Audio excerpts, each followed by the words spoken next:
6 साल की एक मासूम स्कूल से घर आती है, खाना खाती है और खाना खाने के बाद टॉफी खरीदने के इरादे से वो मोहल्ले के एक दुकान पर जाती है और फिर वहां से वो अचानक से इस तरीके से गायब हो जाती है कि पूरा मोहल्ला उसे ढूंढते ढूंढते थक जाता है।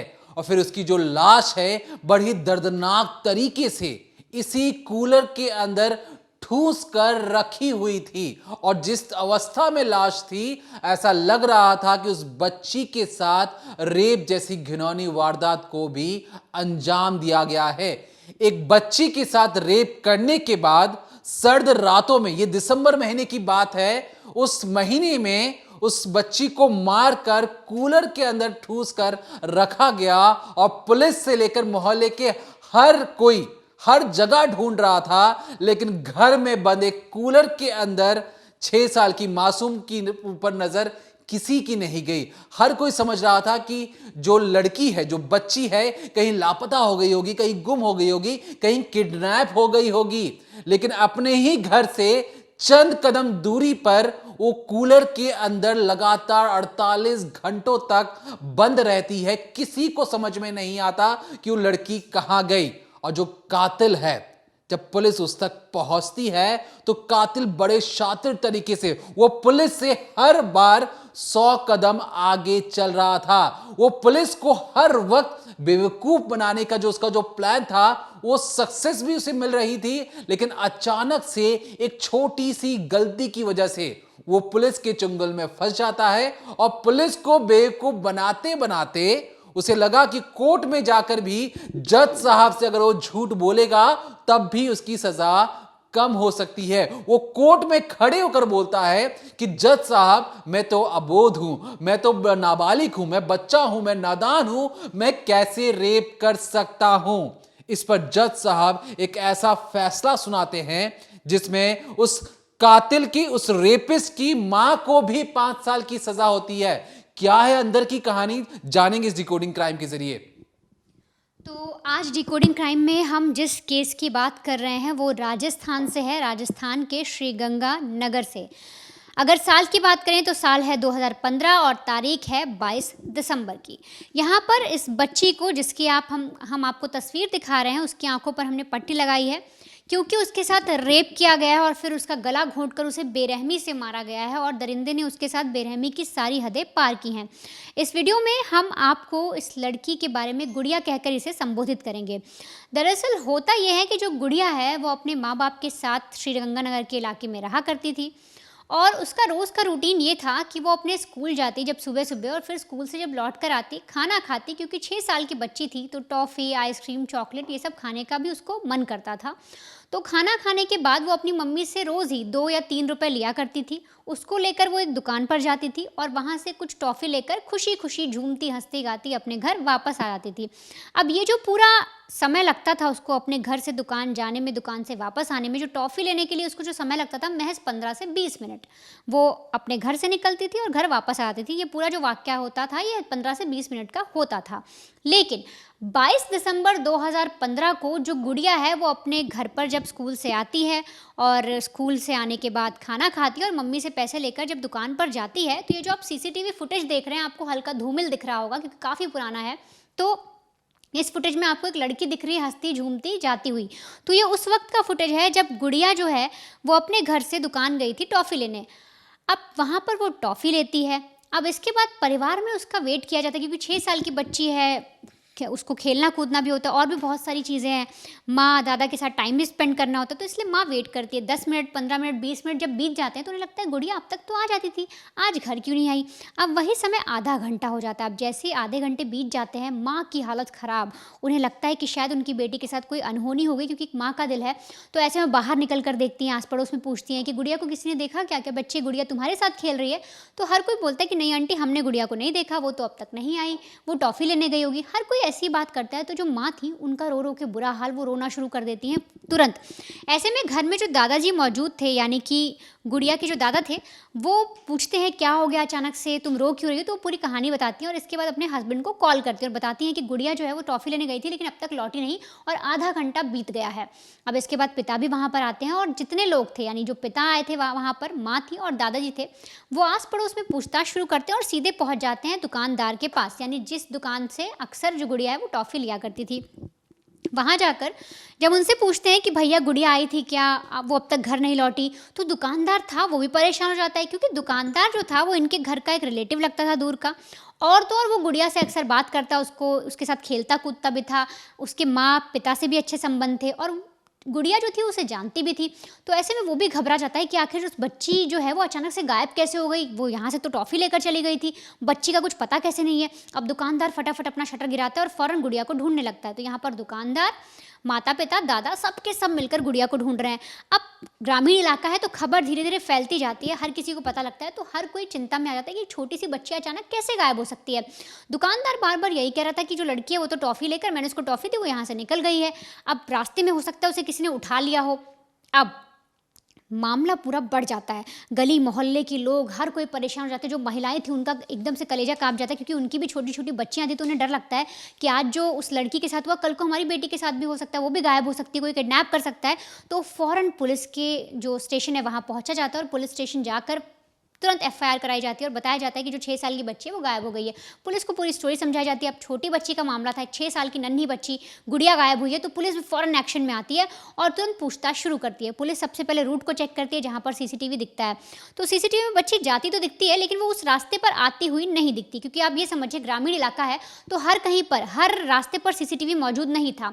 जिस भी गली में एक सीसीटीवी पुलिस को मिला उसके आधार पर पुलिस का नतीजा या पुलिस ने जो चीज़ें बताई वो ये निकल कर आई कि बच्ची जाती हुई दिख रही है टॉफ़ी लेने के लिए, पर उस गली से वो वापस आते नहीं दिख रही। इसका मतलब बच्ची उसी के बाद यानी इस गली को पार करने के बाद ही कहीं किडनैप हुई है या फिर गायब हुई है या उसके साथ कोई अनहोनी हुई है। तो एक क्लू पुलिस को मिल गया था, लेकिन अब भी पुलिस को काफ़ी सारा सच पता लगाना था क्योंकि गुड़िया का अब भी कोई पता नहीं था। तो इसके लिए सबसे पहले पुलिस उस दुकानदार के पास ही पहुंचती है।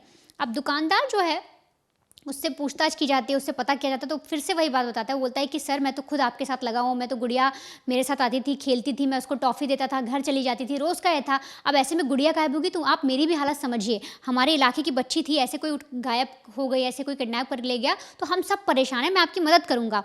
वो पुलिस को भी उतनी ही चीज़ बताता है कि देखिए गुड़िया मेरे पास आई थी, उसने मुझसे हंसते हंसते दादा भैया बोलकर टॉफ़ी मांगी रोज़ की तरह, मैं उसके साथ हंसा खेला, मैंने उसे टॉफ़ी दी और वापस वो घर के लिए निकल गई। अब उसके बाद वो मेरी दुकान से आगे जाकर कहाँ गायब हुई, कैसे गायब हुई, इसके बारे में मुझे कुछ नहीं पता। पड़ोसियों से पूछताछ की जाती है, वो भी बोलते हैं कि हम सब अंदर थे, हमने कहीं गुड़िया को नहीं देखा। बच्चों से पूछी जाती है, जो बच्चे बाहर खेल रहे थे वो भी बोलते हैं कि गुड़िया को हमने सिर्फ जाते देखा था, आते नहीं देखा। पुलिस का दिमाग खराब कि एक बच्ची कैसे दिन दहाड़े दोपहर के वक्त में गायब कैसे हो सकती है, इतने छोटे से इलाके से कौन उसे उठाकर ले जा सकता है। तो ऐसे में दुकानदार ने एक चीज़ बताई कि सर मुझे याद है कि यहाँ पर पास में एक खेत पड़ता है, आगे जाकर एक सुनसान सी थोड़ी इलाका भी है, वहाँ पर एक बाबा बैठते हैं और अक्सर वो बाबा क्या है गलियों में मंडराते भी हैं, जो साधु का भेष भर के रह के बाबा नहीं घूमते, उनका जिक्र वो करता है।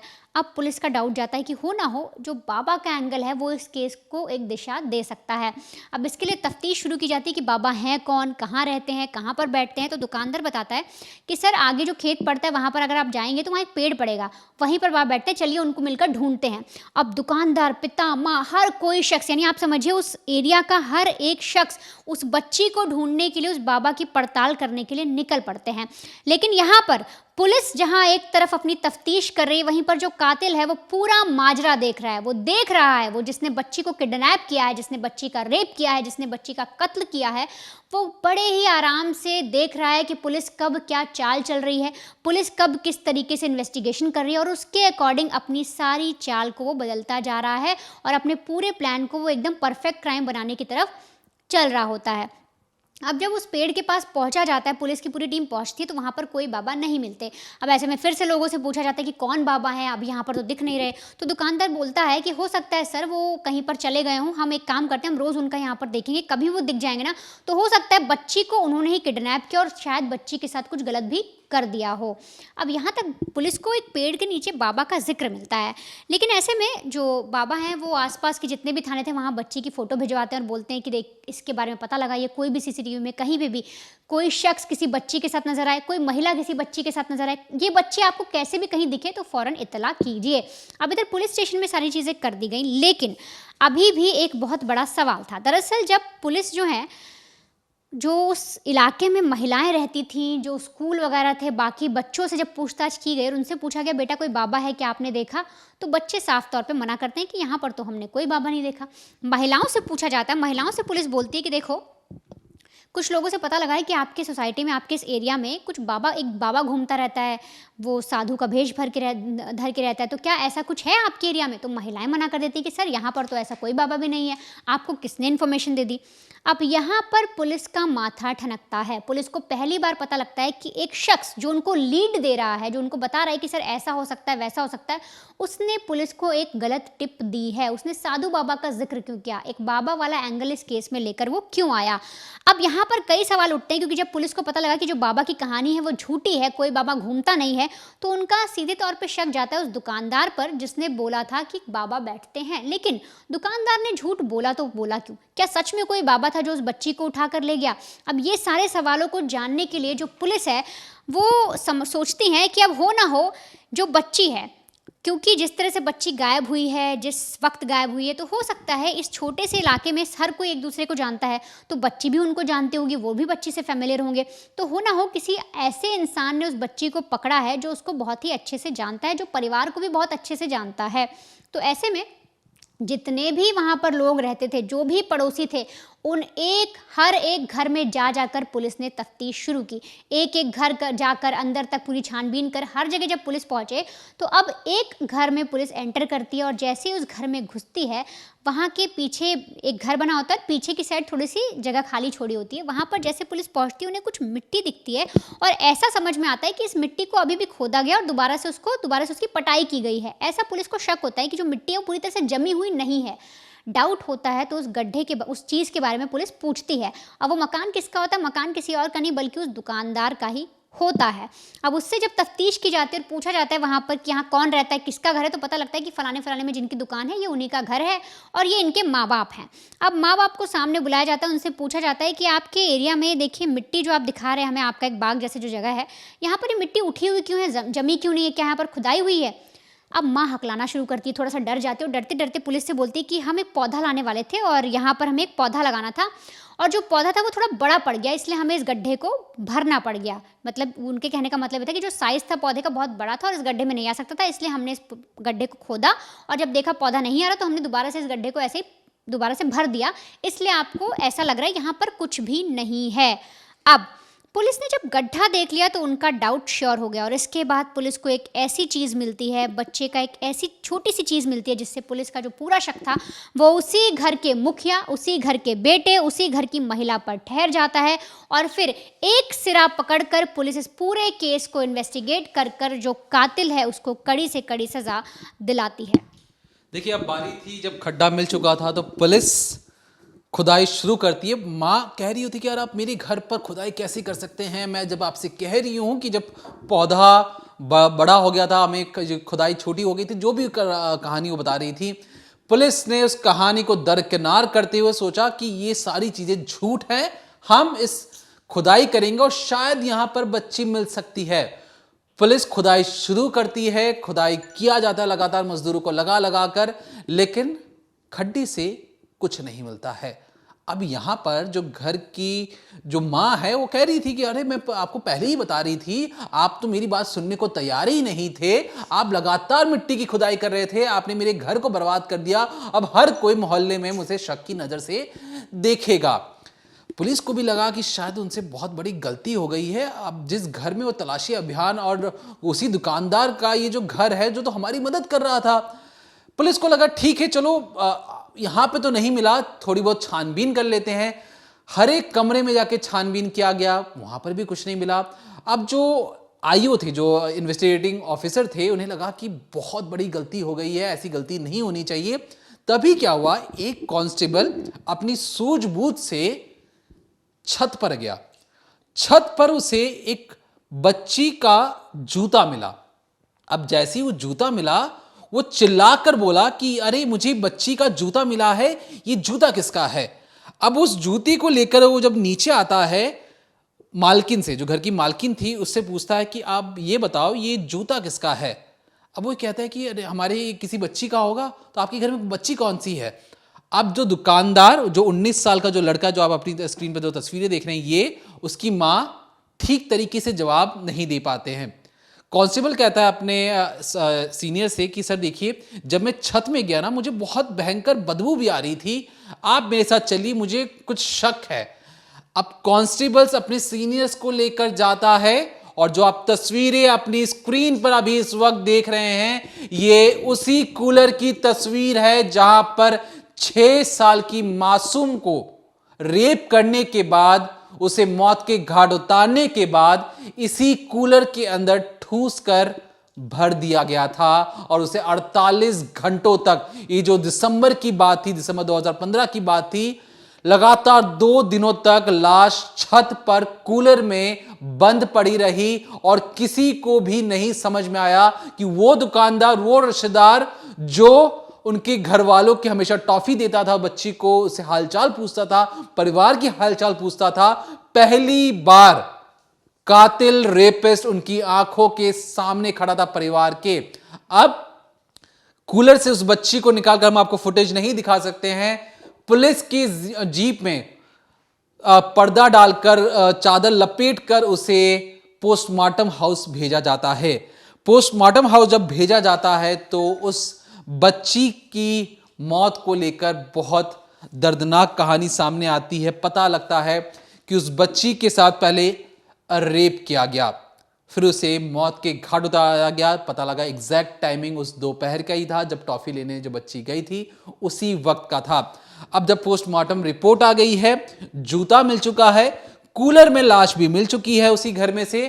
अब उस लड़के से पूछा जाता है कि तुम बड़े चौधरी बनकर हर वक्त कह रहे थे कि सर वो बाबा मिल गया था, वो बच्ची को आप ढूंढिए, आप हर वक्त तुम हमारे साथ खड़े होकर चिल्ला रहे थे कि इंसाफ दिलाओ, इंसाफ दिलाओ। अब बताओ, तुम जिस इंसाफ दिलाने की बात कर रहे हो, खुद बताओ कि तुमने बच्ची को क्यों मारा। अब सुनिए उस कातिल की, उस 19 साल लड़के की जुबान किस तरीके से फूटता है। वो कहता है कि सर देखिए, जब बच्ची टॉफी लेने आई थी, मैंने उस बच्ची को देखा और मेरी कई दिनों से उस पर नजर थी। अब मैं सोच रहा था कि लोगों को मैं किस तरीके से उसकी नजर से छुपाकर उस बच्ची को किडनैप कर कर उसके साथ गलत काम करूं। और एक रोज जब वो उस रोज स्कूल से आए और टॉफी लेने मेरी दुकान पे आई, तब मैंने देखा कि मोहल्ले में आसपास उस वक्त कोई नहीं था, बच्ची अकेली थी। क्योंकि मैं बच्ची को जानता था, मैंने उस बच्ची से कहा, या गुड़िया से कहा, कि तुम्हें आज मैं स्पेशल मिठाई खिलाऊंगा, तुम मेरे साथ चलो अंदर। बच्ची को लगा कि रोज तो मैं टॉफी लेती हूं इनसे, अब ये जो बच्ची है, इसे इसके माँ बाप ने सिखाया था कि किसी भी अनजान शख्स से तुम्हें कोई भी उल्टी सीधी चीजें नहीं लेनी है। यहां पर तो वो दुकानदार है और रिश्तेदार है जिसे वो जानती है, समझती है। मिठाई की बात सुनकर उस शख्स के साथ, उस 19 साल के लड़के के साथ उसके दुकान में अंदर चली जाती है। इसके बाद वो जो लड़का है उसके साथ गलत काम करता है। जब वो गलत काम करता है, जब उसके साथ बच्ची के साथ रेप करता है 19 साल का ये लड़का, तो चीखना चिल्लाना शुरू कर देती है। ये रेप करते वक्त इसे तब तो डर नहीं लगा, लेकिन जब ये रेप कर चुका था तब इसे लगा कि बच्ची बाहर जाके मुंह खोल देगी और वो उसी दुकान के अंदर किसी तरीके से उस बच्ची को मार देता है। अब बच्ची घर नहीं पहुंची थी, ये दुकान से किसी भी तरीके से अपने घर लाश को लेके जाता है। ये जो सारी कवायद थी, माँ, जो लड़के की माँ है, ये सारी चीज़ें देख रही थी, समझ रही थी। वो तुरंत ही जाकर खुदाई शुरू कर देता है अपने घर के उसी मिट्टी की जहां पर इसे लगा कि लाश को दफनाया जा सकता है।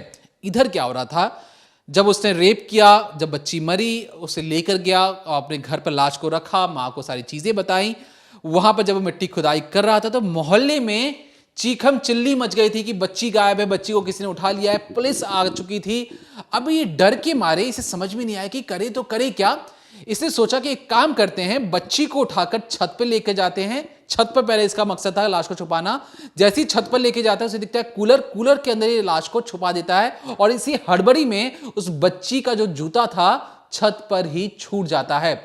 ये कूलर में बंद करके इसने ये सोचा कि रात को जब हर कोई यहां से चले जाएगा, सब सो जाएंगे, तब जाकर बच्ची की लाश को गड्ढे में वो दफना देगा। गड्ढा अभी भी खुला हुआ था। यह जाता है पुलिस वालों से, कहता है कि अरे आपसे तो कुछ काम ही नहीं हो रहा, आप बाबा को ढूंढिए, बाबा उस मोहल्ले में पता नहीं किस तरीके से आते हैं, बाबा दूर खेत में बैठे हैं, आप उनसे पूछताछ कीजिए, हो ना हो उसी ने किडनैप किया हो। ये बरगलाने की कोशिश कर रहा था लगातार। और इसी वजह से जब वो रात को दोबारा घर में आता तो देखता है कि मोहल्ले में अभी भी इस वक्त भी पुलिस तैनात है, हर कोई चीखम चिल्ली करा, और इसी वजह से वो खड्डे में नहीं दफना पाता है। अगली रोज क्या होता है, जब पुलिस हर एक घर में जाकर तलाशी अभियान शुरू करती है, तब इसे लगता है कि पुलिस इसे पकड़ लेगी, तो ये खड्डे को खुदाई हुआ जो मिट्टी होती है ये ऊपर से डालकर उसे एक तरीके से समतल करने की कोशिश करता है। तब पुलिस वालों को शक जाता है कि ये मिट्टी ऐसी लग रही है उभरी हुई है, हाल ही में ताजा ताजा खुदाई हुई है। तब जाकर उस मिट्टी की खुदाई होती है और कांस्टेबल जब छत में जाता है तो ये सारा माजरा समझ में आता है। 22 दिसंबर 2015 की बात थी। 24 दिसंबर 2015 को इस शख्स को कोर्ट में पेश किया जाता है और वहां पर जाकर ये जो लड़का है जज के सामने क्या बोलता है कि सर देखिए, मैं तो नादान हूं, मैं तो अबोध हूं, मैं तो अबोध बालक हूं, मैं तो बच्चा हूं, मैं ना समझ हूं, मैं बच्ची का अगर रेप कर भी किया भी है मैंने, तो इस पूरी कड़ी में मैं तो एक नाबालिग हूं, आपको मुझे कम से कम सजा देने की जरूरत है। अब जज साहब को लगा कि अरे तो इतना बड़ा कांड करने के बाद, लाश को छुपाने के बाद, रेप और मर्डर करने के बाद बच्ची का, ये कोर्ट के सामने कह रहा है कि तो बच्चा है, अब इसे कितनी आप कड़ी सजा दे पाएंगी, क्योंकि हमारा जो कानून जो व्यवस्था थी उस वक्त आप किसी नाबालिग को कड़ी सजा नहीं दे सकते थे। निर्भया का मामला आपको अभी भी याद होगा, उसमें एक लड़का था, नाबालिग था, आज भी वो बाहर है। तो इसी तरीके से ये जो इस केस में भी ये सोच रहा था कि मैं भी किसी तरीके से बच जाऊंगा। इसी 2012 का निर्भया कांड पता था। अब इसी वजह से जब जज साहब कहते हैं कि ठीक है इसकी कुंडली खंगाली जाए, तो इसके मैट्रिकुलेशन जो सर्टिफिकेट्स थे, क्लास 10th के जो सर्टिफिकेट थे, जो तमाम जो स्कूल के जो सर्टिफिकेट्स थे, उसमें देखा गया तो पता लगा कि ये 19 साल का ही है। लेकिन साइंटिफिक तौर पर ये कह रहा था कि सर मैं इस कागजात पे आप क्या आ जा रहे हो, कागज पे तो कुछ भी लिखा होता है, मैं तो बच्चा हूं, नादान हूं। तब इसका फॉरेंसिक करवाया जाता है साइंटिफिक तरीकों से। जब इसकी उम्र पता लगाई जाती है तो पता लगता है कि इसकी उम्र 19 से लेकर 21 साल के बीच की है। मतलब ये नाबालिग नहीं बालिग है, एक ऐसा समझदार व्यक्ति है जिसे समाज के उत्थान के लिए, समाज में कुछ बड़ा करना था, वो एक छोटी सी बच्ची का मुंह दबाकर उसके साथ रेप जैसी घिनौनी वारदात को अंजाम देता है। अब इस पूरी कड़ी में जब उससे पूछा जाता है कि इस पूरे कवायद में क्या तुम्हारे घर वालों की सारी चीजें की जानकारी नहीं मिली, तुम खड्डा खोद रहे हो, तो उसने कहा कि सर पापा को कुछ नहीं पता, पापा बीमार रहते हैं, कमरे में थे, हां मां को जरूर पता है। इसके बाद जो निचली अदालत थी इस लड़के को सिर्फ उम्र कैद की सजा मुकर्रर करती है। जो मां थी उसे 5 साल की सजा सुनाती है, क्योंकि उसने पुलिस वाले से झूठ का, एक सरकारी मशीनरी का गलत इस्तेमाल करवाया, भड़काने की कोशिश की। और ये जो पूरा 2015 का मामला था, 4 साल लग गए, जिसमें सारे सबूत आंखों के सामने थे। उस सबूतों को पेश करने के बावजूद लेट लतीफी हुई, 4 साल के बाद यह सजा मुकर्रर होती। 2019 में मामला सामने आया था। तो इस केस स्टडी के जरिए हमारा मकसद सिर्फ और सिर्फ आपको यह बताना था कि कातिल जितने भी शातिर बन जाएं, उन्हें लगे कि हम पुलिस को झूठ बोल सकते हैं, जिस तरीके से इस केस में हुआ। पुलिस ने जब गिरफ्तार किया तो उसे लगा कि मैं कोर्ट में जाकर भी बच जाऊंगा, कोर्ट में मैं कुछ भी बोल दूंगा, लोग मेरी बात मान लेंगे, क्योंकि जो मेरी उम्र है वो कम लग रही है। ताकि जितने भी दर्शक देख रहे हैं, समझ रहे हैं, उन्हें ये चीज देखकर समझ में जानी चाहिए, क्योंकि जमाना बदल गया है, पुराना जमाना नहीं है। फॉरेंसिक साइंटिफिक जो तरीके हैं वो बहुत ज्यादा एडवांस हो चुके हैं। आप जितने चाहें उतने झूठ बोलें, लेकिन आपकी उम्र नाबालिग और बालिग के चक्करों में ना पड़े, क्योंकि हमारे अब जो नई कानून व्यवस्था है उसमें तो और भी उम्र कम कर दी गई है और हीनियस क्राइम पर उसमें कड़ी सी कड़ी सजा मिल रही है अब इस वक्त। लेकिन अब बात वही एक चीज जो आकर अटक जाती है कि आप किस पर भरोसा करें। घर से कुछ ही दूर की दुकान है, किराने की दुकान है, जहां पे आप रोज अपने राशन पानी, चॉकलेट, टॉफी, दूध, ब्रेड, अंडे सब कुछ लेते हैं। उसी दुकान में एक हैवान भेड़िया बैठा है जो आपके घर की संतान छोटी बच्ची के साथ रेप कर देता है। तो ऐसे मामले डराते हैं लोगों को, और ऐसे मामलों में उस परिवार से भी सवाल है कि बच्ची 6 साल की है, 6 साल की बच्ची को यूं ही छोड़ दिया जाता है कि तुम दुकान में जाकर टॉफी लेकर आ जाओ। मैं मानता हूं घर के बगल की दुकान है, लेकिन छोटी बच्ची है वो।